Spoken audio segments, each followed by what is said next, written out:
Selamat datang di modul 12 unit 1 PPKN dengan judul Pancasila dalam Gerak Langkah Demokrasi Indonesia. Hari ini kita akan mempelajari bagaimana demokrasi dijalankan di negeri kita tercinta dengan berlandaskan pada nilai-nilai luhur Pancasila. Pertama, mari kita pahami hakikat demokrasi. Secara etimologis, demokrasi berasal dari kata demos yang berarti rakyat dan kratos yang berarti pemerintahan. Jadi, secara sederhana, demokrasi adalah pemerintahan dari rakyat, oleh rakyat, dan untuk rakyat.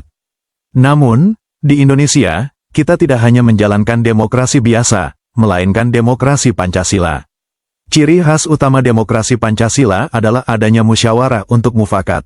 Artinya, keputusan tidak hanya diambil berdasarkan suara terbanyak, tetapi mengutamakan kesepakatan bersama yang dijiwai oleh semangat kekeluargaan dan gotong royong.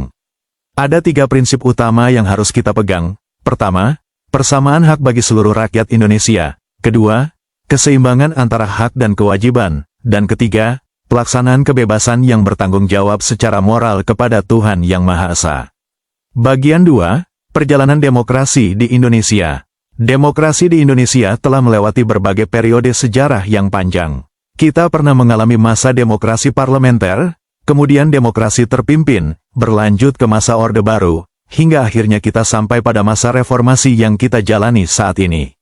Pada masa reformasi, kedaulatan benar-benar kembali ke tangan rakyat.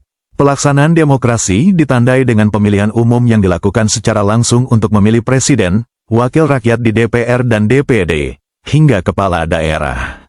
Lembaga-lembaga negara ini adalah representasi suara rakyat yang bertugas menyusun undang-undang dan mengawasi pemerintahan agar tetap berjalan sesuai jalur Pancasila.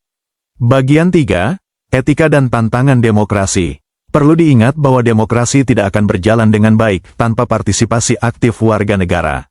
Contoh sederhananya adalah menggunakan hak pilih dalam pemilu dan ikut serta dalam musyawarah di tingkat RT atau desa. Namun, berdemokrasi juga ada etikanya. Kita harus selalu menghargai pendapat orang lain, jujur dalam bersikap, dan menerima hasil keputusan bersama dengan lapang dada. Di era digital saat ini, demokrasi kita menghadapi tantangan baru, seperti maraknya berita bohong atau hoaks yang dapat memecah belah bangsa. Kita harus cerdas dalam menerima informasi agar persatuan tetap terjaga di atas perbedaan pilihan politik. Jika demokrasi kita sehat, maka stabilitas nasional akan terjaga dan pembangunan akan merata bagi seluruh rakyat Indonesia. Bagian 4, penutup dan tugas. Sebagai rangkuman, demokrasi Pancasila adalah gerak langkah kita untuk mencapai cita-cita bangsa dengan cara kekeluargaan dan musyawarah. Demokrasi adalah alat untuk mewujudkan keadilan sosial bagi seluruh rakyat Indonesia. Sebelum kita akhiri, ada tugas untuk kalian, tuliskan 3 alasan mengapa musyawarah mufakat jauh lebih baik daripada sekadar mengambil keputusan lewat suara terbanyak. Selamat belajar, dan sampai jumpa di materi berikutnya.